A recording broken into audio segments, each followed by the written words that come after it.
என்னோடு கலந்து கொண்டிருக்கக்கூடிய நகர கழக செயலாளர் கருணாநிதி அவர்களே, மாவட்ட விவசாய அணி அமைப்பாளர் சபாமணி அவர்களே, பூத் மேற்பார்வையாளர் மகேந்திரன் அவர்களே, நகர துணை செயலாளர் அன்பழகன் அவர்களே, வார்டு நகர்மன்ற உறுப்பினர் உமாமகேஸ்வரி சித்ராதேவி அவர்களே, வார்டு செயலாளர்கள் சசிகுமார், முத்துராஜ், விடுதலை சிறுத்தைகள் மண்டல செயலாளர் தமிழ் இனியன் அவர்களே, விடுதலை சிறுத்தைகள் இயக்கத்தின் மாவட்ட செயலாளர் முருகன் அவர்களே, கோயில்பட்டி கடலை மிட்டாய் இன்னைக்கு உலகம் முழுவதும் பேசக்கூடிய ஒரு எல்லோரும் விரும்பக்கூடிய கடலை மிட்டாய். அதுக்கு ஜியோ டாக் புவிசார் குறியீடை பெற்று தந்திருக்கிறோம். அடுத்த கட்டமாக உலகம் முழுவதும் அந்த கடலை மிட்டாய் எல்லாரும் வாங்கி பயன்படுத்த வேண்டும்.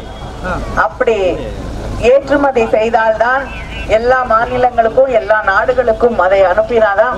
இப்ப கடலை மிட்டாய்ங்கிறது ரொம்ப ஹெல்த் ஆரோக்கியமான விஷயம் அப்படின்னு எல்லாரும் பேச ஆரம்பிச்சிருக்கக்கூடிய இந்த சூழலே இது வெளிநாடுகளுக்கு ஏற்றுமதி செய்தால் இன்னும் நிறைய பேருக்கு வேலை கிடைக்கும். அதே போல புதிய நிறைய பேர் அந்த தொழிலில் ஈடுபட்டு அவங்களும் லாபம் ஈட்டக்கூடிய ஒரு வாய்ப்பு கிடைக்கும். அதனால நம்முடைய முதலமைச்சர் அவர்கள் இந்த கடலை மிட்டாயில அந்த பேக்கேஜிங்ல எல்லாத்திலையும் ஆய்வுகள் செய்து அதை இன்னும் சிறப்பாக ஏற்றுமதி செய்வதற்கு, தரமுட்டோடு ஏற்றுமதி செய்வதற்கான ஒரு தொழில் பூங்காவை, கடலை மிட்டாய்க்கான தொழில் பூங்காவை இங்கே அறிவித்திருக்கிறார்கள். விரைவிலே அந்த பணிகளும் அதற்கான இடம் தேர்ந்தெடுக்கப்பட்டு அதுவும் மிக விரைவிலே இங்கே கொண்டு வரப்படும் என்பதை நான் மகிழ்ச்சியோடு தெரிவித்துக் கொள்கிறேன்.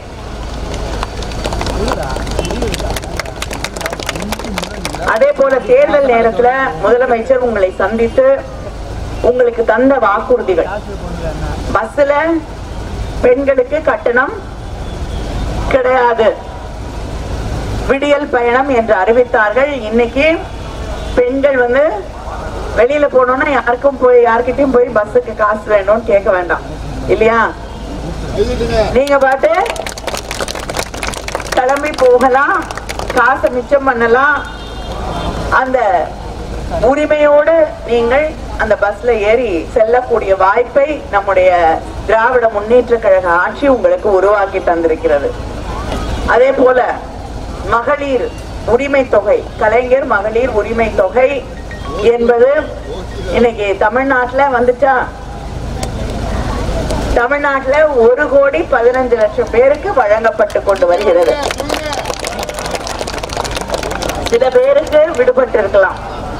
தேர்தல் முடிந்தவுடன் அப்படி விடுபட்டவர்களுக்கு நியாயமா யார் யாருக்கும் கிடைக்கணுமோ அவங்களுக்கு எல்லாம் ஒரு முகாம் அமைக்கப்பட்டு எல்லா இடத்துலயும் அந்த பேரும் சேர்க்கப்பட்டு அவர்களுக்கும் அந்த 1000 ரூபாய் வழங்கப்படும் என்பதை நான் தெரிவித்துக் கொள்கிறேன். இப்படி தேர்தல் நேரத்துல மக்களுக்கு கொடுத்த அத்தனை வாக்குறுதிகளையும் நிறைவேற்றி தந்திருக்கக்கூடிய ஆட்சி திராவிட முன்னேற்ற கழக ஆட்சி. ஆனா எந்த வாக்குறுதியுமே நிறைவேற்றாத ஒரு ஆட்சி இருக்கு. அது யாரு? எடப்பாடி தான் இப்ப பேசி என்ன பண்றது? மோடி நாட்டு முழுவதும் மக்களுக்கு தந்த எந்த வாக்குறுதியும் நிறைவேற்றினது இல்ல. 15 லட்சம் தரேனாரு, தரல. 2 கோடி பேருக்கு ஒவ்வொரு வருஷமும் வேலை தரேனாரு, தரல. கேஸுக்கு மானியம் தரேனாரு, தரல. தந்தாரா? தரல. இப்படி அடுக்கிட்டே போலாம். பெண்களுக்கு நாடாளுமன்றத்திலும் சட்டமன்றத்திலும் இடஒதுக்கீடு கொடுக்கிறேன்னாரு. அத கண் துடைப்பாக ஒரு சட்டத்தை கொண்டு வந்துட்டு என்னைக்கு நடைமுறைக்கு வரும்னே தெரியாது. 50 வருஷமா 40 வருஷமா 60 வருஷமா தெரியாது. வரும்னு ஆனால் வராதுன்னு வாங்கல. அது மாதிரிதான் அந்த இடஒதுக்கீடு, அவங்க கொண்டு வந்திருக்க இடஒதுக்கீடு. இப்படி மக்களை ஏமாற்றக்கூடிய வகையிலே ஆட்சி செய்து கொண்டிருக்கிறார். அதை விட பெரிய விஷயம் என்னன்னா ஊழல். மோடி ஊழலை பத்தி பேசுறார். ஆனா மிகப்பெரிய ஊழல், சட்டப்பூர்வமான ஊழலை செய்து இருக்கக்கூடிய கட்சி பிஜேபி, நரேந்திர மோடி. அந்த ஊழல் என்னன்னா தேர்தல் பத்திரங்கள். அத சட்டம் போட்டு கொண்டு வந்தாங்க. தேர்தல் பத்திரங்கள் வாங்கலாம், யார் கொடுத்தாங்கன்னு யாருக்குமே தெரிய வேண்டியதில்லை. அப்படின்னு கொண்டு வந்து அதுல எப்படி நிதி வாங்கினாங்கன்னு தெரியுமா? ஒரு முதலாளி இருக்காரு, ஒரு கம்பெனி நடத்துறாரு, பெரிய முதலாளி. அவர் மேல ரெய்டு விடுவாங்க. ரெய்டு நடக்கும், வழக்கு பதிவு பண்ணுவாங்க. அவர் என்ன பண்ணுவாரு, இது என்ன வம்பா போச்சேன்னு சொல்லி நேரா ஓடி வந்துருவார். ஓடி வந்து அமைச்சரையோ அங்க இருக்கக்கூடிய பிஜேபியில இருக்கக்கூடிய தலைவர்களையோ பார்த்து, ஏன் எங்க மேல வழக்கு போட்டீங்க, ஏன் எங்களை கஷ்டப்படுத்துறீங்கன்னு கேட்டா அவங்க பதில் சொல்லுவாங்க. சொன்ன உடனே அந்த முதலாளி பிஜேபியோடைய பத்திரம், தேர்தல் பத்திரத்தை 100 கோடியோ 200 கோடியோ 500 கோடியோ 1000 கோடிக்கோ வாங்குவார். அந்த வழக்கை பொறுத்து வாங்கின உடனே வழக்கு காணாம போயிடும், வழக்கு இருக்காது. இது எப்படி? நம்ம வீட்டுக்கு இரவுல ஒருத்தர் செவரை ஏறி குதிச்சு வந்து கழுத்துல கத்திய வச்சு வீட்டுல இருக்கிற நகை நட்டு காசு எல்லாத்தையும் கொண்டு வா அப்படின்னு சொன்னா அவங்க பேர் என்ன?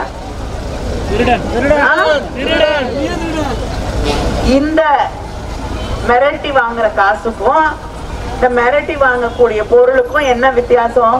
ஏதாவது இருக்கா வித்தியாசம்? இருக்கா? இல்ல இல்ல. ஒரு அரசாங்கம் மக்களை, தொழில் செய்யக்கூடியவர்களை கழுத்துல கத்தி வச்சு நான் வழக்கு போடுவேன்,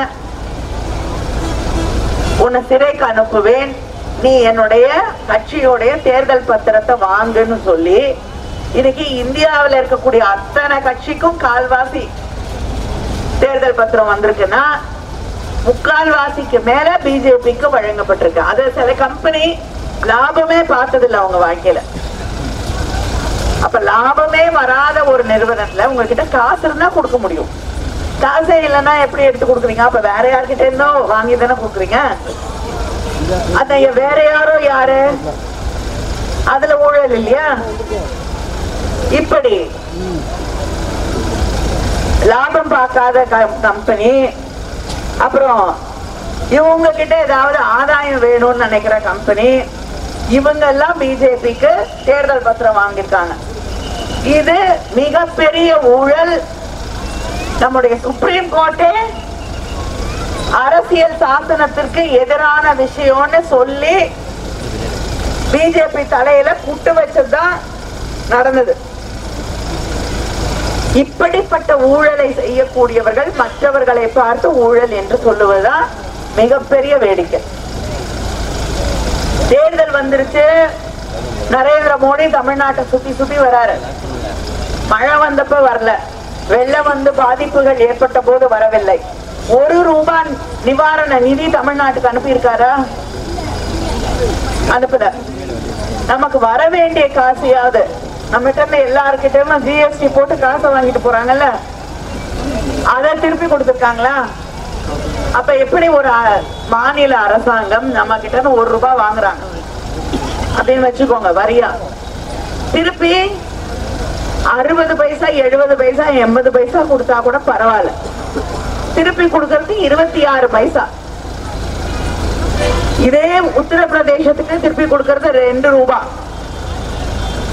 அப்ப இந்த தமிழ்நாடு அரசாங்கம் எப்படி மகளிர் உரிமை தொகை கொடுக்கும், எப்படி ரோடு போடும், எப்படி பள்ளிக்கூடம் கட்டும், மக்களுடைய தேவைகளை எப்படி அவர்களால் செய்ய முடியும் என்று நாம் சிந்தித்து பார்க்க வேண்டும். மருத்துவமனை எப்படி கட்டும்? ஆனா இத்தனை கஷ்டங்களுக்கும் இடையேயும் உங்களுக்கு கொடுத்த வாக்குறுதிகளை எல்லாம் நிறைவேற்றி தந்து கொண்டிருக்கக்கூடிய முதலமைச்சர் நம்முடைய தளபதி அவர்கள். காலை உணவு போல புதுமையான நம்ம பிள்ளைங்களுக்கு பயன்படத்தக்க திட்டங்களை கொண்டு வந்து நமக்காக தந்து கொண்டிருக்கக்கூடிய தலைவர் நம்முடைய தலைவர் அண்ணன் தளபதி அவர்கள். இந்த திட்டம் நாம் ஆட்சிக்கு வந்தவுடன் காலை உணவு திட்டம் நாடு முழுவதும் நடைமுறைப்படுத்தப்படும்.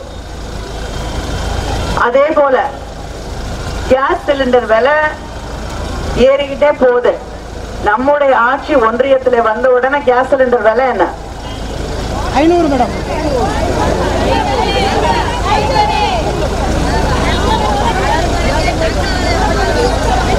தங்கம் விலை, பெட்ரோல் விலை, கேஸ் சிலிண்டர் விலை எல்லாமே அங்க இருக்கக்கூடிய ஒன்றிய அரசாங்கம் மோடி ஆட்சி தான் இறக்கணும். அதனால நம்ம மோடியை இறக்கிடுவோம், ஒரு நல்ல ஆட்சி வந்துடும். வந்த உடனே நம்முடைய இந்தியா கூட்டணி ஆட்சி வந்த உடனே நிச்சயமாக கேஸ் சிலிண்டர் விலை 500 ரூபாய்க்கு வழங்கப்படும். பெட்ரோல் 75 ரூபாய், டீசல் 65 ரூபாய். பெட்ரோல் விலை டீசல் விலை குறைஞ்சாலே எல்லா விலைவாசியும் குறைஞ்சிரும். என்னதுமா? ஏன்னா அடிப்படை ஆதார விலை விவசாயிகளுக்கு கிடைக்கவில்லை. நிச்சயமா நம்முடைய ஆட்சி வந்த உடனே அடிப்படை ஆதார விலை விவசாயிகளுக்கு வழங்கப்படும், விவசாயம் காப்பாற்றப்படும். அதே போல விவசாய கடன் ரத்து செய்யப்படும், இளைஞர்களுக்கான கல்வி கடனும் ரத்து செய்யப்படும். இதையெல்லாம் நாங்க செய்யணும்னா நீங்க என்ன பண்ணணும்? உதயசூரியன் சின்னத்திலே வாக்களிக்க வேண்டும். ரொம்ப வெயிலா இருக்குன்னு வீட்டுல இல்லாமல் இருக்க வேண்டும். வந்து வாக்குச்சாவடிகளிலே வாக்களிக்க வேண்டும் உதயசூரியன் சின்னத்திலே என்று உங்களை எல்லாம் வேண்டி கேட்டுக்கொள்கிறேன். மறவாதீர்கள் உங்கள் சின்னம். நன்றி, வணக்கம்.